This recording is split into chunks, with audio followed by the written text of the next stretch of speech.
because it's cold here, I set up some warm tea for when I get home. I think I just got to turn the water on. We're gonna do a Dragon Ball, a Puer. Oh no, this is never a good sign when you get home and there's a new mouse box. It's called Dragon Ball tea because it's in a ball. There you go, wee one, you're the star.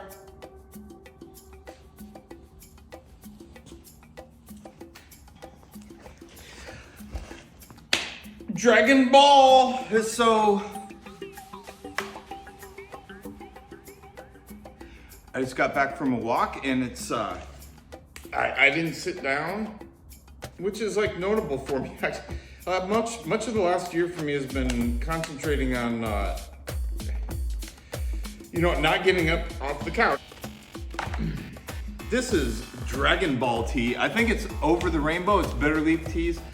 I haven't had it because I didn't know it was Dragon Balls. I don't really know what to do. But I just saw a guy, I'm sorry, I don't know his name. He doesn't say his name a lot. I'm Eric. And the guy is Jesse from Jesse's Tea House. I love his YouTube channel. He sells some tea. But it's a little ball of tea. It's quite light. I've always been afraid that it would take a while to come apart so the water can get in among the leaves, because that's what you want. You don't want the outside of... We can find out here quicker if I just... Okay, and here's another question. How long is the first rinse for a Dragon Ball? We want, do you know? How long should I be rinsing this?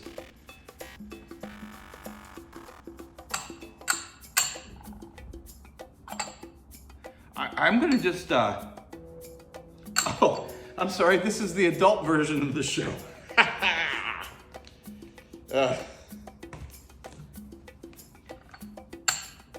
So I see it coming apart there, and and the water's a little bit,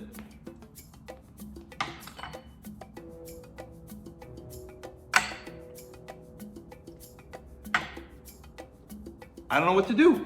More water.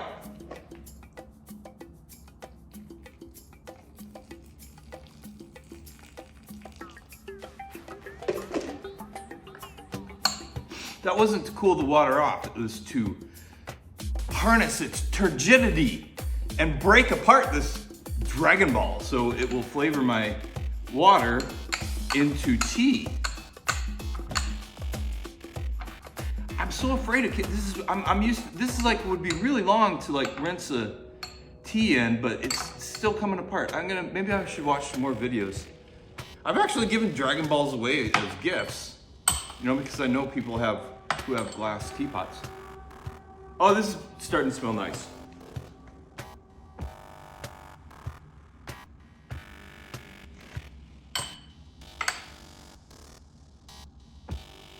Okay, now I got that same thing as I got from the 2006, that's right.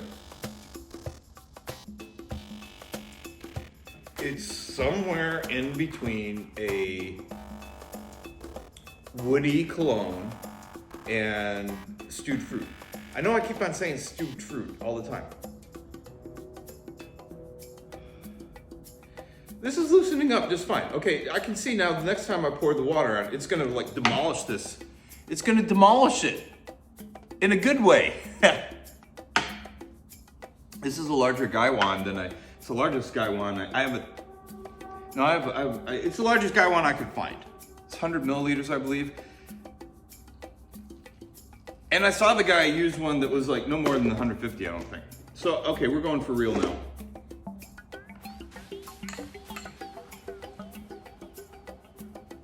I don't know if this is right, what you're supposed to do. I feel like I've wasted the first couple steepings, which usually aren't the best.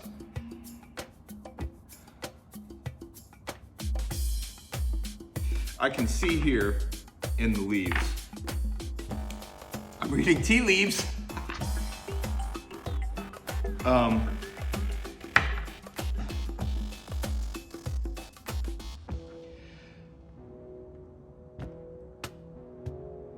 I don't know, maybe I spoke too soon. I was gonna say this looks like only partially oxidized.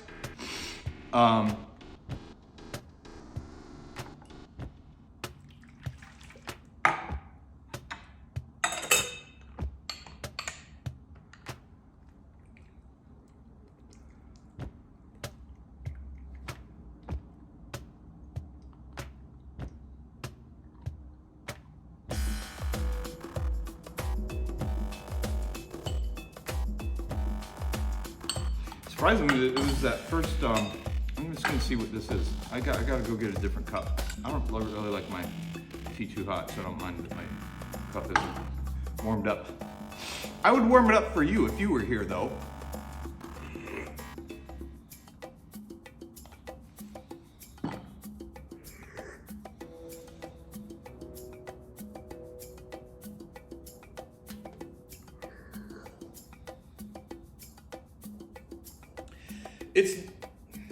It's nice. It has, this is different because it does have some flavor. I wanted to say, okay, I gotta go longer on the steep. But then there is quite a gripping astringency bitterness that I'm not sure I would want to go further in. So,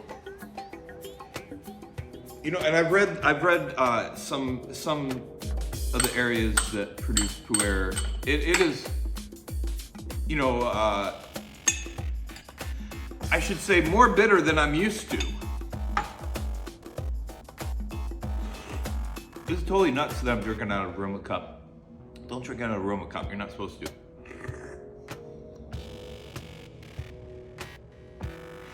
Same thing, so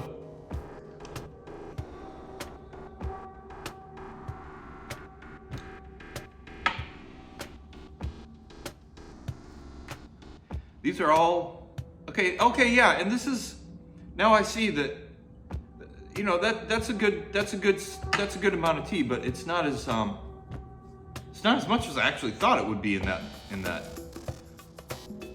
little ball. Big ball, looks like a big ball.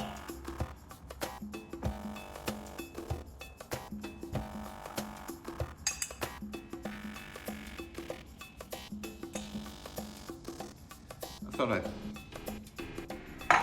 had a little piece of leaf in there somehow. I wonder, I have a feeling that this might have what is referred to as a chi. I don't, not a chi, but chi, the chi of tea. So I'm almost expecting some sort of pronounced or unusual mental effect.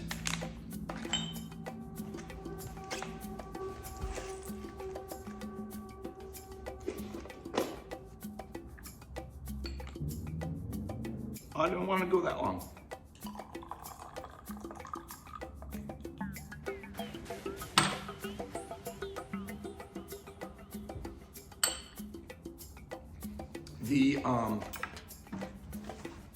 It's subtle.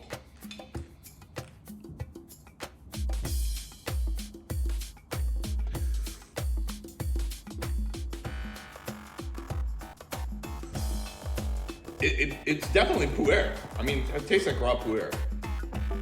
But I'm not getting any like, other than that cologne-y, stewy thing, which I get it almost every tea. I think that might be me, a phase I'm going through. I don't know.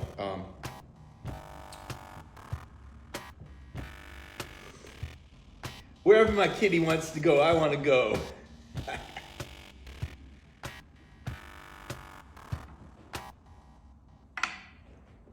You're either drinking tea or you're doing something else. I'm getting again the impression of something like gumball or toffee. No, not gumball. That implies bubblegum, and it's not like that.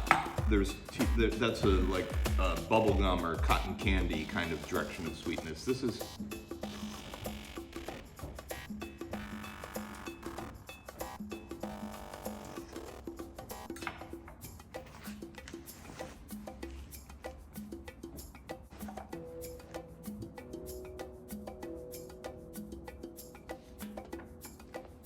See, oh my gosh, look at the size of that leaf.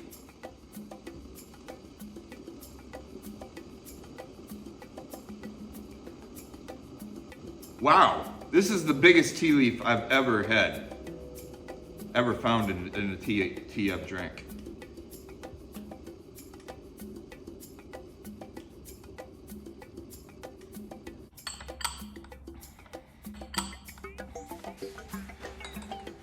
Double hulled Gong Bay. Gong Bay. Gai Dong Bay. Oh! Gong Dao Bay. Pretty much just the Puer taste, the bitterness, and then some toffee-like sweetness.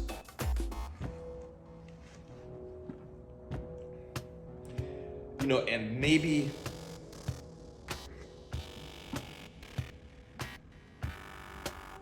a little bit of apple or pear-like fruit.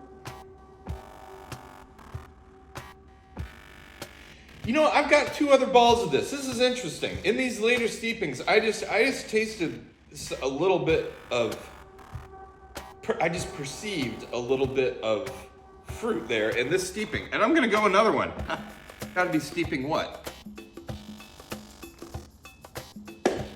11, 10, 9, 13?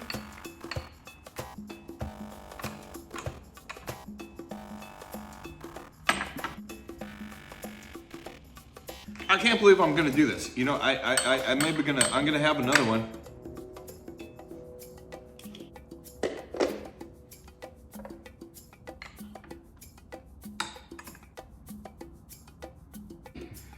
Maybe this is a Dunning-Kruger thing.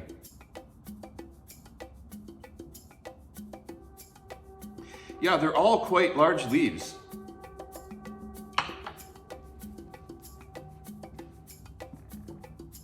I shouldn't say quite large, huge. Look at this. This is crazy. Oh my gosh.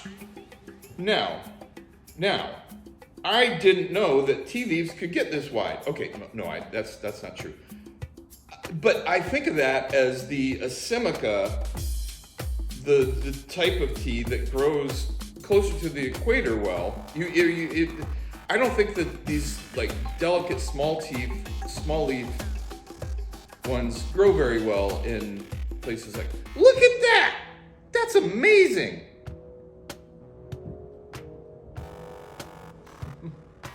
It's the most hugest tea leaf I have ever seen. Crazy!